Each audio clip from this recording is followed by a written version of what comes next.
Young billionaire rushed into wedding with a homeless girl to avoid an arranged match unaware she was. Hello everyone. Before we begin today's story, I have a small favor to ask. Please hit subscribe and turn on the notification bell so you never miss our channel's new videos. It is quick, free, and the best way to support us in bringing you more dramatic stories. Your support means the world to us. Where are you watching from? Drop your city or country in the comments below. Thank you very much. Now, let us return to our main character. The night sky hung low over Manhattan, thick with rain that painted the glass towers in streaks of silver. Inside a black limousine crawling through the avenues, Adrian Cole sat alone, his jaw clenched, his tie loosened, and his pulse beating like war drums. 28 years old, heir to Cole Global, and one of the youngest billionaires in the country. Yet right now he felt like a prisoner with velvet chains. Tomorrow, his family expected him to sign the engagement papers. A merger dressed as a marriage, a deal sealed in diamond rings, the daughter of another dynasty, carefully chosen to secure stock and influence. To Adrian, it felt less like a future and more like a cage. His driver's voice crackled through the intercom. "Sir, traffic ahead. Do you want me to take the longer route?" Adrian barely heard. His eyes had caught a figure on the sidewalk. A young woman, drenched under the neon glow of a flickering diner sign. Her hair stuck to her face, her clothes clung wet to her thin frame, and she clutched a torn duffel bag as if it were her entire world. Something inside him shifted. Maybe it was defiance against the life scripted for him. Maybe it was the raw truth of seeing someone who had nothing, when he had everything except freedom. On impulse, he opened the car door and stepped out into the rain. The woman startled, pulling the strap of her bag tighter. Her eyes flickered with fear, suspicion, pride. She was not used to kindness, not from strangers in tailored suits. Adrian's voice came out rough, desperate, more plea than proposal. "Marry me!" The words stunned the air between them. For a second, the city's noise seemed to fall silent, leaving only the rain tapping on asphalt and her sharp intake of breath. "What?" she whispered, incredulous. "Marry me," Adrian repeated, his dark eyes locking on hers. "Think of it as a contract. You will not owe me love. You will not owe me forever. But you will have shelter, safety, a way out. And in return, you help me escape what is waiting for me tomorrow." The woman shook her head, rain dripping from her lashes. "You are insane. You do not even know me." "Exactly," Adrian said, his lips curving into a bitter half-smile. "That is why I trust you more than anyone else in my world." "Oh." The silence between them stretched, filled with the hum of passing cars and the weight of choices neither could escape. She could walk away and return to the storm, to the concrete corners that never loved her back. Or she could step into his madness, into a bargain that sounded like salvation and danger in the same breath. Her voice trembled, but her eyes held steady. "Tell me what you really want." Adrian exhaled, the truth cutting through like lightning. "I want to be free." "Oh." And in that instant, the rain kept falling, the night kept watching, and two lives stood at the edge of a decision that would bind them far beyond a contract. Rain continued to fall hard against the city, tapping on steel and glass like an impatient metronome. Maya stood frozen on the sidewalk, her duffel bag slipping from her shoulder, eyes locked on the stranger who had just asked her to marry him. The absurdity of his words made her chest tighten. A marriage proposal from a man she had never met, dressed in a tailored suit, stepping out of a limousine as if he had walked straight out of a different universe. Her instinct screamed to run. For months she had survived on instinct bus stations, shelters, the back corners of libraries where she could doze off without being noticed. Trust was a luxury she could not afford.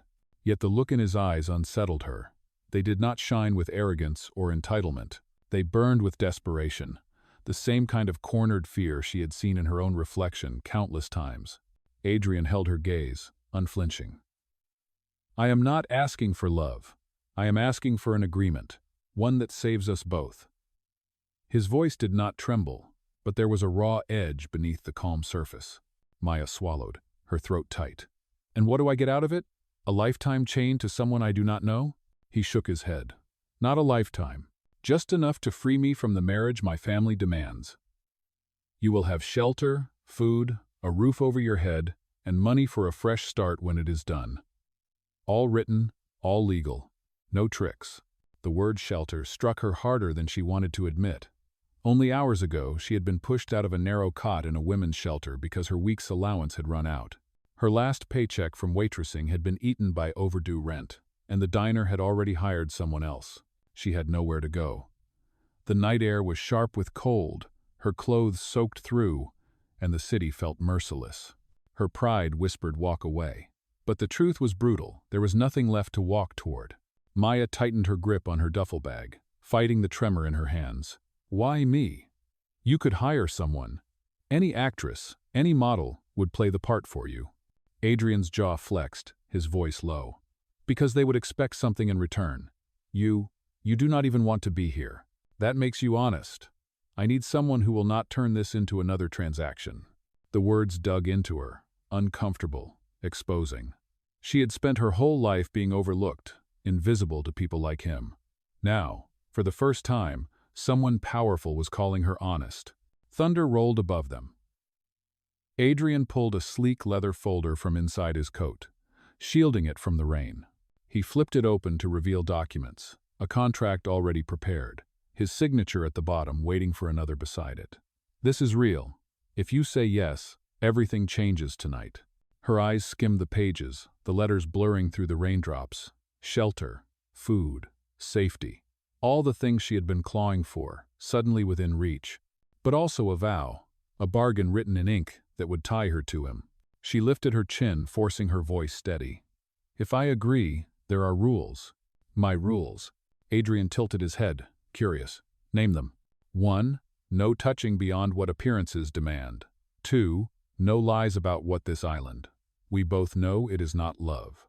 3. When it ends, I walk away with what is promised. No strings. For a moment he said nothing. Then he closed the folder slowly, rain dripping down his temple. Done. Maya exhaled, a shaky breath that misted in the cold. She had expected him to push back, to bargain. Instead, he accepted instantly, as if he had been waiting for her conditions. The city roared back into focus horns, lights, rain, but Maya's world felt suspended in that moment. She was one signature away from stepping out of her life of scraps and into something she could barely comprehend. Her hand trembled as she took the pen he offered. She could feel the weight of every decision she had made leading here, the lost jobs, the empty pockets, the nights on stone benches. Each stroke of ink carved a line between who she had been and who she was about to become. When the pen lifted, silence fell between them. Adrian's eyes softened, only slightly. Then, it is decided. From tonight, you are my wife. The words did not sound romantic. They sounded like a pact. Rain hammered down around them, sealing the moment like a baptism in stormwater. Maya closed the folder, clutching it to her chest. She had no illusions. This was survival dressed as marriage. Yet, somewhere deep inside, a pulse of fear mixed with something else, something that felt dangerously close to hope. And as the limousine door opened again, beckoning her into a world of wealth and walls she had never stepped inside, Maya knew her life had just veered into a story no shelter could have prepared her for. The limousine pulled away from the curb, its wipers slicing across the rain-streaked windshield. Inside, silence pressed heavy between Adrian and Maya. The leather seats smelled of wealth, of a life she had never touched. She sat rigid, clutching the damp contract folder on her lap like it might vanish if she blinked. Across from her, Adrian loosened his tie further, his eyes dark and unreadable. For a long stretch, the only sound was the rain and the hum of the engine. Finally, Adrian leaned forward, resting his elbows on his knees. His tone was clipped, businesslike, as if he had shifted into the role he knew best. If this is going to work, we need to set rules. Clear ones. Maya raised her chin. I already told you mine. And I agreed, he said evenly. But a contract marriage has to be more than ink. There are appearances to maintain. My family, the press, shareholders, everyone will be watching. If either of us slips, everything falls apart. Her stomach knotted. She had thought surviving the streets was hard, but now she was staring at a different battlefield, wealthy eyes, sharpened tongues, endless scrutiny. Then spell it out, she said, her voice steadier than she felt. Adrian straightened, his gaze fixed on her like a surgeon preparing for a delicate incision. Rule number 1. You attend every event I ask of you. No excuses. If I say gala, you are there. If I say charity dinner, you are on my arm. You do not vanish. You do not refuse. Lo. Maya clenched her fists around the folder. Fine. But I will not play your puppet. I will show up. But I am not your decoration. His lips twitched in something close to amusement. Understood. Rule number 2. We present unity in public. That means holding hands, smiling when cameras flash, standing beside me even when you do not want to.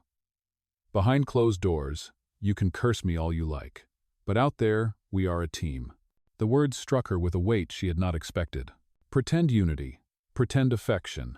She had lived her life ignored, unseen, and now she was being asked to step into the spotlight and fake belonging. She nodded slowly. And what happens if I slip? If I fail to smile on cue? His expression hardened. Then the press will eat you alive, and by extension, me. That cannot happen. Which brings us to rule number 3. Discretion. No one learns this is a contract. Not my father, not my board, not the vultures in the press. If the truth leaks, the deal is dead, and you and I both lose everything.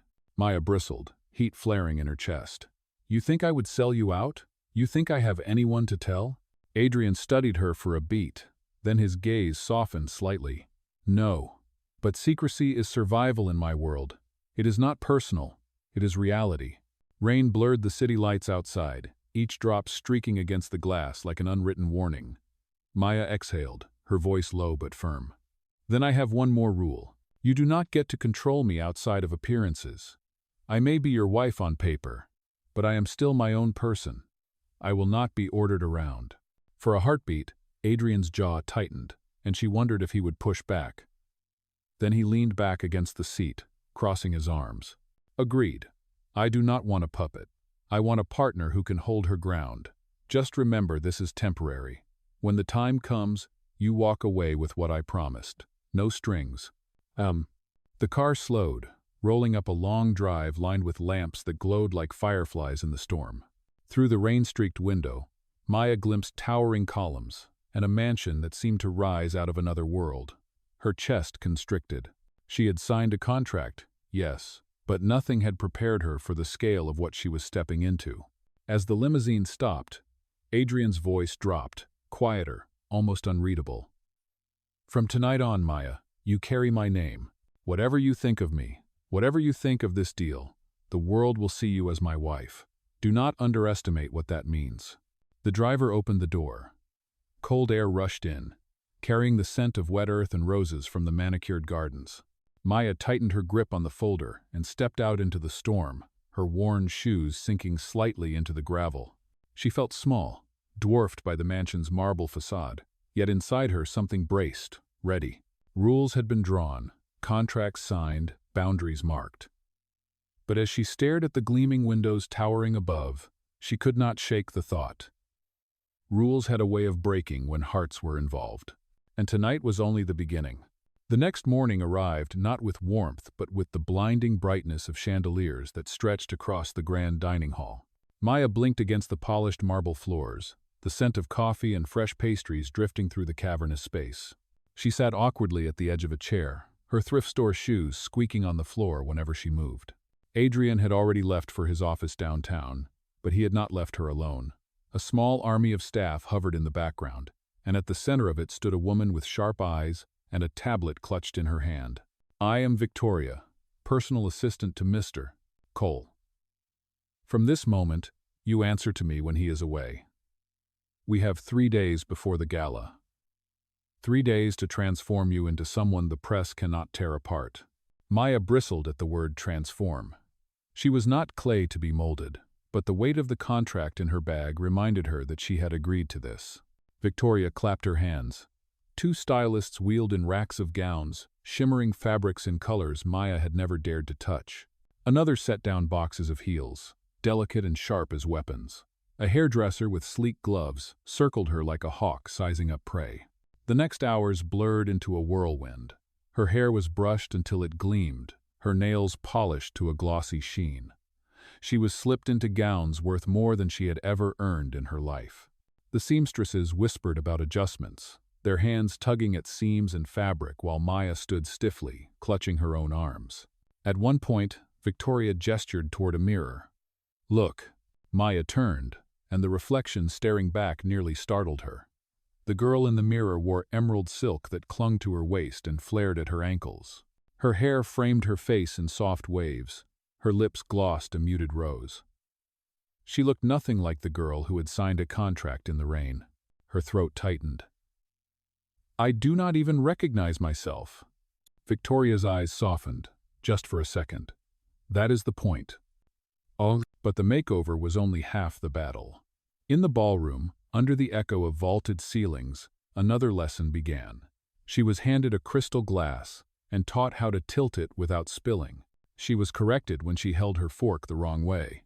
Every step across the polished floor was monitored, every gesture critiqued. "Smile, but not too wide. You are gracious, not desperate," Victoria instructed. "Stand at his left side, not his right. That is where the cameras will frame you. Do not speak unless addressed first. Unless you know the answer, silence is safer than a mistake." The instructions piled on like bricks on her shoulders. Her head throbbed from the sheer weight of it, her body aching from holding postures that did not feel like her own. By the third evening, Maya slumped in a velvet chair, rubbing her sore feet. Her patience was fraying. "This is impossible. I am not built for this world. You can paint me in silk and diamonds, but underneath I am still a girl who slept in a bus station last week." Adrian had returned earlier than expected, standing at the edge of the room, watching her with a gaze that was both sharp and unreadable. He stepped closer, his voice low but steady. "Do you think I was born into this? I was not. I had to learn to wear the mask. If you can survive hunger and rain and loneliness, then you can survive crystal glasses and ballrooms. Do not underestimate yourself." His words settled over her, heavy and strange. It was the first time he had spoken to her not as a contract, not as a role to play, but as someone who had fought battles of his own. Maya held his gaze, her chest tight. "Then what happens when I fail?" Adrian's jaw tightened, but his voice carried an edge of conviction. "Then you fail beside me, and I do not fall easily." The room stilled, the silence stretching longer than either expected. Somewhere between silk gowns and posture lessons, something fragile had taken root. It was not trust, not yet, but it was the first flicker of recognition that survival came in many forms, and perhaps neither of them was as alone as they thought. The gala loomed closer, a storm waiting to test every rule they had drawn. And for the first time, Maya felt not just the weight of fear, but the spark of something else, something dangerously close to courage. The night of the gala arrived like a storm wrapped in velvet. Black cars lined the steps of the Waldorf Grand, spilling out men in tuxedos and women draped in glittering gowns. Flashbulbs exploded in white bursts, as the press crowded behind barriers, shouting questions that echoed like gunfire through the crisp night air. Maya's hand trembled where it rested on Adrian's arm. The emerald gown she wore shimmered under the floodlights, the same gown she had sworn she would never touch. Now it clung to her like armor. She tried to steady her breath, to remember every lesson drilled into her during those 3 relentless days. Hold your chin high. Smile but not too wide. Let them believe you belong. The limousine door clicked shut behind them. Adrian leaned close enough that only she could hear. "Remember. Stay with me. Eyes forward. You are not prey tonight." Her lips twitched in the faintest of smiles. "Easy for you to say." Then they stepped onto the red carpet. The crowd surged. Adrian Cole, who is she? Is this your fiancé? How long have you two been together?" Cameras flashed, blinding her in bursts of light. Maya froze for a second, but Adrian's hand tightened over hers, grounding her. "She is my wife," he said evenly, the words sliding out like steel wrapped in silk. Gasps rippled through the press line. Questions fired back, louder, sharper. "When did you marry? Why the secrecy? Where is the announcement?" Maya's pulse thundered. This was the test. If she faltered now, the lie would collapse. She summoned the courage clawed from nights on sidewalks, from every hunger pang she had endured, and lifted her chin. Not everything real needs an announcement, she said, her voice calm though her knees trembled. Some things belong to the heart before they belong to the headlines. For a split second, the press stilled. Then the cameras erupted again, brighter, hungrier, their lenses desperate to capture the unexpected poise of the billionaire's mysterious wife. Adrian's gaze flicked down at her, unreadable, but his hand squeezed hers once in quiet acknowledgement. Inside the ballroom, the test did not end. Crystal chandeliers bathed the space in golden light, and every table overflowed with politicians, investors, and socialites whispering behind jeweled hands. Maya could feel eyes carving into her as if she were an exhibit. When they reached their table, a woman with diamonds heavy around her neck leaned in, her smile sharp as glass. "So this is Adrian's bride. How surprising." The table chuckled softly, venom hiding beneath the polish. Maya's throat tightened, heat rising to her cheeks. She remembered Victoria's warning silence is safer. But something in the woman's tone lit a fire in her chest. Maya set down her glass gently, her voice steady but edged with steel. "Surprising is good. It means life is still capable of wonder. Otherwise, all of this," she gestured at the crystal, "the gowns, the endless glitter, is nothing but repetition. Do you not agree?" The woman blinked, her smirk faltering. Around the table, murmurs spread, surprised laughter breaking through. Adrian's lips curved, the faintest hint of pride flickering in his expression. The orchestra struck up a waltz, filling the air with music. Couples rose to the floor, swirling under the chandeliers. Adrian extended his hand to Maya. "Shall we?" Her heart lurched. "I do not dance." "Neither do I," he murmured, lips quirking. "But tonight we will pretend together." He guided her onto the floor, his hand firm at her back. She stumbled once, twice, but Adrian adjusted, leading her with ease. The world blurred into music and motion, and for a moment the eyes, the whispers, the rules faded. For a moment it felt almost real. As the song ended, applause swelled. Maya exhaled, her chest heaving, her hands still clasped in his. She had survived her first public trial, not by blending in, but by standing tall. And as Adrian led her from the floor, the smallest trace of a smile touched his lips, as if he too knew the game had just changed. The gala wound down hours later, the ballroom thinning as laughter and music drifted into echoes. Chauffeurs collected jeweled guests, and the chandeliers dimmed until their golden glow felt softer, almost secretive. Maya slipped away from the noise, her heels clicking on marble until she found herself on the terrace outside. The night was cool, rain still clinging to the city in damp mist. She pressed her palms against the stone railing, looking out over the skyline. The skyscrapers blinked in red and white, endless glass towers slicing through the clouds. It should have felt magnificent. Instead, it felt suffocating. Her gown shimmered in the moonlight, but her feet ached, her throat burned, and her smile had grown brittle from hours of holding it in place. She whispered under her breath, "I do not belong here." Behind her, a door clicked shut. She turned sharply. Adrian stood a few feet away, bow tie loosened, jacket slung over one arm. His expression was unreadable, shadows cutting sharp lines across his face. "You handled them well," he said quietly. Maya gave a short laugh. "I stumbled through every step. My smile feels like it is glued on. They were laughing at me." "They were not laughing," Adrian replied. His voice carried the weight of certainty. "They were watching, and you made them believe." She looked away, her hands tightening on the railing. "Is that what I am now? A performance? A story you are selling?" For a long moment, he said nothing. Then he walked closer, setting his jacket over the railing beside her. "You are not a performance, Maya. You are the first honest thing in my life in years." The words startled her more than the flashes of cameras had earlier. She turned, studying him under the cold silver light. "You keep saying that. Honest. Why does it matter so much to you?" Adrian's jaw clenched, his eyes drifting toward the skyline. When he finally spoke, his voice was low, stripped of its usual control. "Because I grew up surrounded by lies. Deals masquerading as relationships. Smiles sharpened into weapons. Even my engagement was nothing more than a boardroom arrangement. I have lived my entire life wondering if anyone has ever looked at me and seen more than the Cole name. The confession hung in the night air, heavier than the mist. Maya had never imagined this man, sculpted by wealth and expectation, could carry wounds that felt familiar. He turned to her then, and for the first time, his eyes looked raw, almost vulnerable. Do you know what it feels like to be in a room full of people and realize not one of them would care if you vanished tomorrow? Her throat tightened. Yes, she whispered. I do. No. Silence stretched between them, but it was not the cold kind. It was the silence of recognition, of shared loneliness hidden behind opposite masks.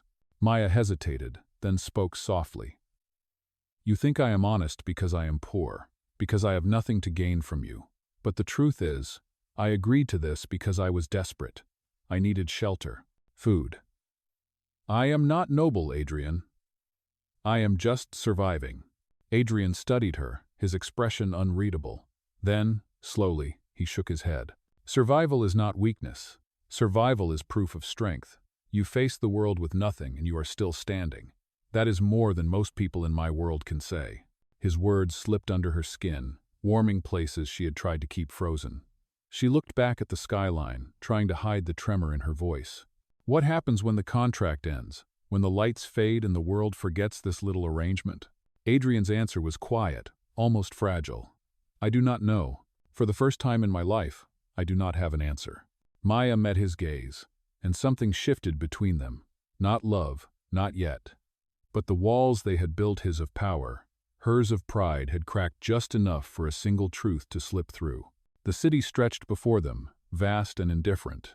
But on that terrace, two strangers stood less like strangers. And for the first time since the rain-soaked night they met, Maya felt the faint spark of something she had thought long buried hope. The terrace silence did not last long. By the following week, the whispers that had followed them at the gala swelled into something darker. Headlines appeared on glossy covers and digital feeds. Adrian Cole's secret marriage. Who is the mysterious wife? Questions piled up, and with them came the vultures. At the Cole Global headquarters, the boardroom buzzed with tension. Adrian sat at the head of the long mahogany table, Maya by his side in a navy dress, chosen to appear respectable but understated. Across from them, his cousin Leonard leaned back in his chair, lips curved in a smug smile. I think we all deserve an explanation, Leonard drawled, sliding a folder across the table. A marriage conducted in secret. No announcement, no background checks. And then this. Inside the folder were photographs. Blurred shots of Maya before the contract. Maya outside a shelter, carrying her ragged duffel bag. Maya waiting in a soup kitchen line.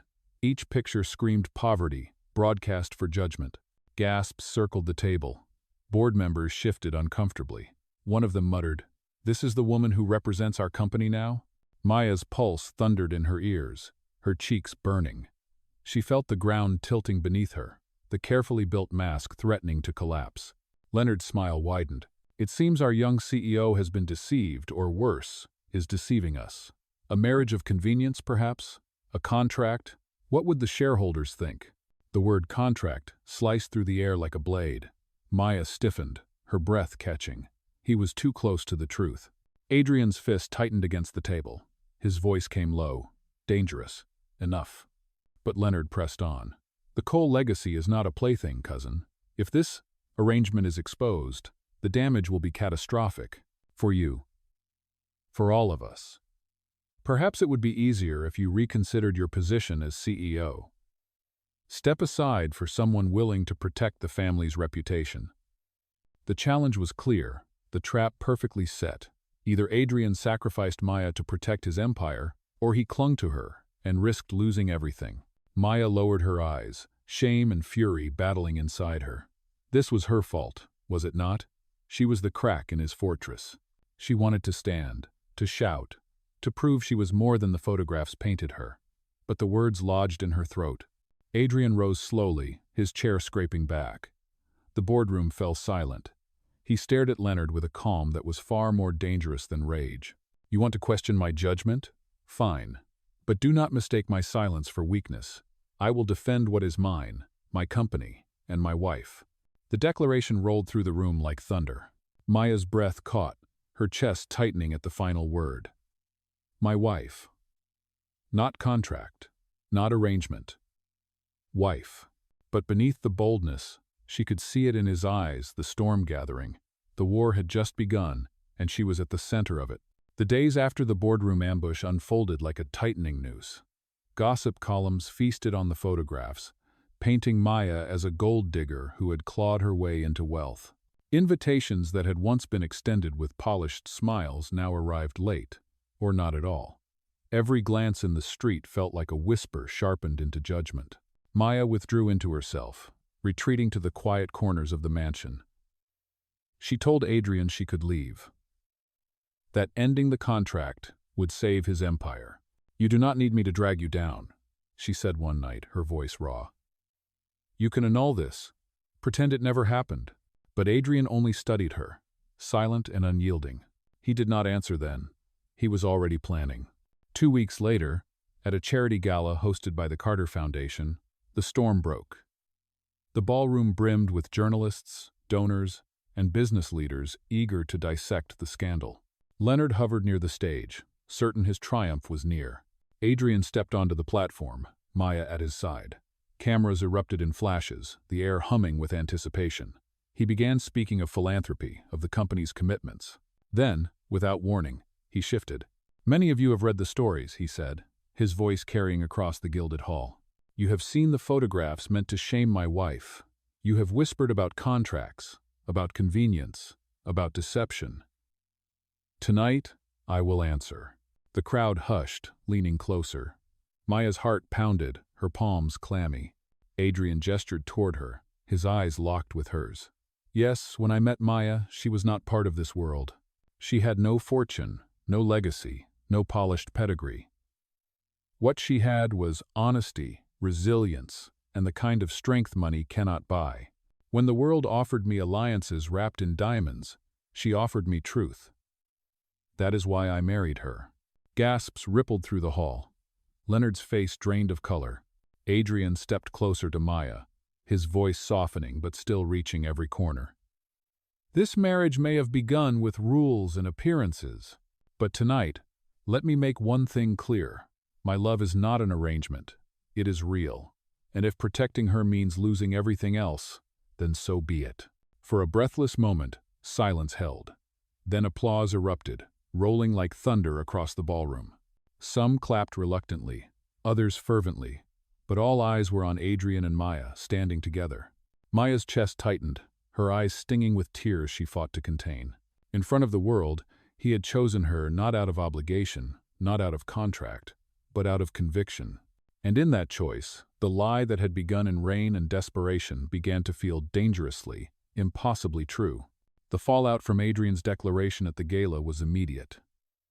Reporters scrambled to rewrite their narratives. Shareholders buzzed with divided opinions, and Leonard's schemes unraveled under scrutiny. Documents leaked, exposing his manipulations and financial misconduct. Within days, the board voted him out, his influence stripped away. Justice had found him, and the empire remained in Adrian's hands. For Maya, the storm slowly receded. The whispers quieted, replaced by curious glances and, in some cases, genuine respect. People who had once dismissed her began to see her differently, not because of gowns or diamonds, but because she had endured the fire without breaking. Weeks later, the mansion no longer felt like a cage. Sunlight streamed through tall windows, warming spaces that had once seemed cold. Maya walked the halls with a steadier step, no longer hiding in shadows. She had discovered a strange truth. Strength was not only surviving alone, but allowing someone else to stand beside you. Adrian saw it too. One evening, he led her into the art gallery wing of the estate, a space she had rarely entered. The walls had been transformed. Photographs and paintings lined the room, each one capturing moments of her journey, her laughter, her resilience, her quiet courage. At the center hung a single canvas, lit softly from above, the art of Maya Cole. Her breath caught. You did this? Adrian's voice was steady, but his eyes betrayed something raw. You once told me you did not belong in this world, but you belong in mine, not because of a contract, not because of appearances, but because you are the only truth I have ever found. Oh, He reached into his jacket and pulled out a small velvet box. Inside lay a ring, not ostentatious, but elegant, shimmering with quiet grace. "Maya," he said, kneeling as the weight of the moment pressed the air still. "Our marriage began as an escape, a bargain. But I cannot let it end that way. No contracts, no conditions, just a vow. Will you marry me again, for real this time?" Tears blurred her vision as her hand flew to her mouth. The girl who had once stood shivering in the rain, clutching a torn duffel bag, could hardly believe this was her life. She nodded, her voice breaking. "Yes. 1,000 times, yes." Weeks later, a smaller gathering filled the gallery once more. This time for a wedding without secrecy or pretense. There were no board members whispering, no schemes lurking in shadows. Just friends, allies, and the quiet glow of chandeliers.